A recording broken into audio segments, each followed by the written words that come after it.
Out early as से start करना तुम्हें कितना अनफेयर एडवांटेज में डाल सकती है, आज तुम्हें पता लगेगा। सो देखो, जब तुम काफ़ी कम एज से वर्कआउट करना स्टार्ट कर देते हो, एग्जाम्पल लेते हैं कि तुम 11 साल के थे, आई मीन हो, एंड तुमने वर्कआउट करते करते अपनी उम्र पुगा ली 21 साल। पहला फ़ायदा, तुम्हारी जो बोन की डेंसिटी है वो काफ़ी तगड़ी हो जाएगी। मतलब बोन की डेंसिटी से तुम्हारा मतलब क्या होता है, इमेजिन ये एक लोहा है, ये जितना भी मतलब स्पेस ऑक्यूपाई कर रहा है, इसमें अगर एक रुई इतना ही स्पेस ऑक्यूपाई करे, मतलब वॉल्यूम सेम है, तो मास का डिफरेंस कितना होगा। हाँ, उसी डेंसिटी कहते हैं कि तुम पर सेंटीमीटर क्यूब में कितना मास को पुट कर पा रहे हो, उससे क्या कहते हैं, डेंसिटी। तुम्हारा का हड्डी का जो डेंसिटी हो बाकी बंदों से काफ़ी तगड़ा हो जाएगा। अगर तुम दूसरे बंदों का 1 मीटर का हड्डी लोगे एंड तुम अपना 1 मीटर का हड्डी लोगे, तो जस्ट से उनका 2 किलो है तो तुम्हारा 2.5 किलो का रहेगा, समझ रहे हो। तुम्हारी 2.5 किलो की यहाँ बाजू बन जाएगी। तुम्हारे हाथ है जो कुछ मतलब बोन्स वगैरह है ना, बस हाथ की नहीं, फेस की भी हाँ बढ़ेगी इसकी, काफ़ी अच्छी खासी तुम्हारी डेंसिटी बन जाएगी। सेकेंड चीज़, जो तुम बॉडी बनाओगे, आय हाय हाय हाय, बड़ा ही सुंदर, बड़ा ही भयावह, बड़ा ही अट्रैक्टिव, काफ़ी प्यारी सी बॉडी बन जाएगी भाई। 10 ईयर्स में तो मैं तो कहूँगा तुम अपनी गेम्स को मैक्स आउट ही कर लोगे, वो भी अपने अर्ली 20s से भी पहले यार, आई मीन अर्ली 20s में। तो उसके बाद भी तुम्हारे पास टाइम रहेगा मसल गेन करने को, बिकॉज तुम अभी जस्ट अर्ली 20s में हो, अभी भी तुम्हारा टेस्टोस्टेरोन पीक पे है भाई, पीक पे। एंड टीनेज में क्या फ़ायदा है, ग्रोथ हार्मोन भी पीक पे होता है एंड टेस्टोस्टेरोन पीक में जा रहा होता है। दोनों मिलके तुम्हारा मतलब रिकवरी में एंड तुम्हारा मसल ग्रोथ में इतना हेल्प करेंगे बहन के लोग, मतलब बहुत ज़्यादा ही हेल्प करने वाले हैं। इतना ही नहीं, तुम जो स्ट्रेंथ बिल्ड करोगे वो शायद ही तुम किसी और एज में बिल्ड कर पाओगे, बिकॉज चाइल्डहुड से अगर तुमने वर्कआउट करना स्टार्ट किया, हाँ 11-12 साल को चाइल्डहुड किया जाता है, 13 से टीनेज स्टार्ट होता है। तुम्हारा जो स्ट्रेंथ का बेस बनेगा, आय हाय हाय हाय हाय, बहुत ही तगड़े बन जाओगे यार तुम। मैं अपनी एग्जांपल लूँ ना, तो मैं हूँ काफ़ी स्किनी एंड वीक सा बंदा। मैंने भी कहने के लिए 3 साल से वर्कआउट कर रहा हूँ, बट कंसिस्टेंटली नहीं किया, मतलब 1 साल भी वर्कआउट नहीं किया हूँ अगर मैं दिन जोड़ूँ तो स्टिल मैं अपनी एज के, या क्या कहूँ, जो बंदे पीक एज होते हैं 20 से लेके 40 के बीच में, मैं उनसे वे मच मोर स्ट्रोंगर हूँ यार, या कहूँ तो उनके लेवल का हूँ, या उनसे मोस्ट ऑफ द टाइम उनसे भी ज़्यादा स्ट्रोंगर हूँ, बिकॉज मैं वर्कआउट करता हूँ।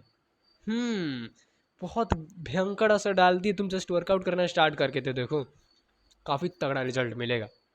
फोर्थ, तुम्हारी हाइट भी ज़्यादा बढ़ेगी। अब देखो मेरी हाइट उतनी ज़्यादा ही नहीं बढ़ी, बट अच्छी खासी बढ़ रही है, अच्छी खासी, मतलब 5-6 का हूँ, अभी 16 का नहीं हुआ, 15 दिन में पुग जाऊँगा 16 का।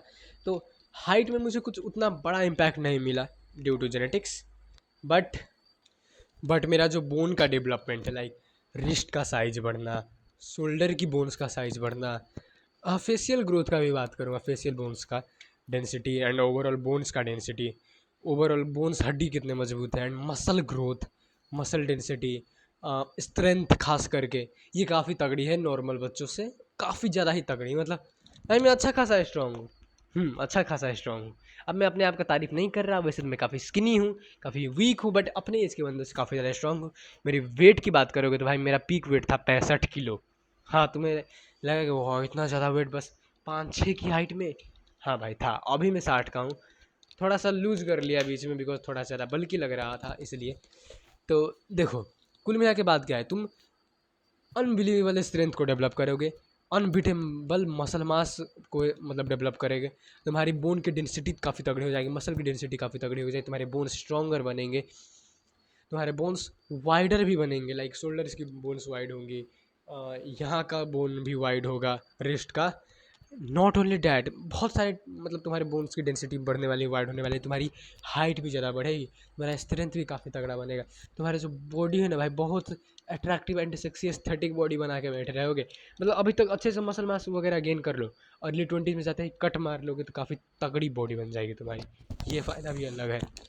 प्लस टीनेज में तुम्हारा ग्रोथ हार्मोन टेस्टोस्टेरोन अलग लेवल पे होता है यार, अलग ही लेवल पे होता है। ये नहीं कह रहा कि अर्ली 20 से ज़्यादा होता है तुम्हारा टेस्टोस्टेरोन, ग्रोथ हार्मोन होगा, मतलब ग्रोथ हार्मोन होता है, टेस्टोस्टेरोन उतना भी ज़्यादा नहीं होता, बट सब कुछ भाई पीक पे जा रहा होता है, पीक रिकवरी तो नहीं होती, बट सब कुछ ही पीक पे ही जा रहा होता है। ग्रोथ हार्मोन का भी तुम्हें फ़ायदा मिलता है, तुम बहुत इंस्टेंटली रिकवर मारते हो, तुम्हारे पास टाइम भी काफ़ी ज़्यादा बच जाता है। अगर तुम 25 साल की एज से वर्कआउट करना स्टार्ट करोगे तो तुम्हें जो बॉडी तुम 35 साल की एज में बनाओगे, वो बॉडी तुम टीनेज के अंदर 5 से लेके 8 साल में बना सकते हो। मतलब समझ रहे हो, 5 से लेके 2 साल तुम्हारा वेस्ट जाने से बच रहा है। इतना ज़्यादा फ़ायदा है। एंड तुम इतना ज़्यादा मसल मास, बोन डेंसिटी को गेन कर लोगे जो तुम बाद की एज में कभी भी नहीं कर पाओगे। बाद की एज में तुम्हारा रिस्ट कभी नहीं बढ़ना, रिस्ट कभी वाइड नहीं होगा, ये कभी वाइड नहीं होगा। एंड मैं इस चीज़ को कैसे मतलब इतने बेट के साथ बोल रहा हूँ, बिकॉज मैं एंड जो मेरा दोस्त आकर जो वर्कआउट करते थे काफ़ी पहले से, उनका जो वाइडर बना है रे अथी बोन्स की, लाइक शोल्डर की बोन्स, रिस्ट की बोन, वो नॉर्मल बच्चों से ज़्यादा हुआ है, कसम से ज़्यादा हुआ है। हमने इनको इस चीज़ को नोटिस भी किया, काफ़ी तगड़ी ग्रोथ मिली। तो यही करते करते जब तुम अपने अर्ली 20s में जाओगे, मिड 20s में जाओगे, तो तुम्हारी जेल लेवल की ग्रोथ होगी। आए हाय हाय, मतलब क्या लेवल पे तुम खड़े होंगे। लोग अब जिम जाना स्टार्ट किए होंगे और तुमने बॉडी भी बना ली होगी, पूरी मैक्स आउट ही कर लिया होगा अपने गेम्स को, एंड स्टिल तुम्हारा टेस्टोस्टेरोन अब पीक पे अब गया है, तुम और भी मसल मास गेन करोगे। जस्ट थिंक, तुम बहुत ही तगड़े अनफेयर एडवांटेज में पड़ोगे।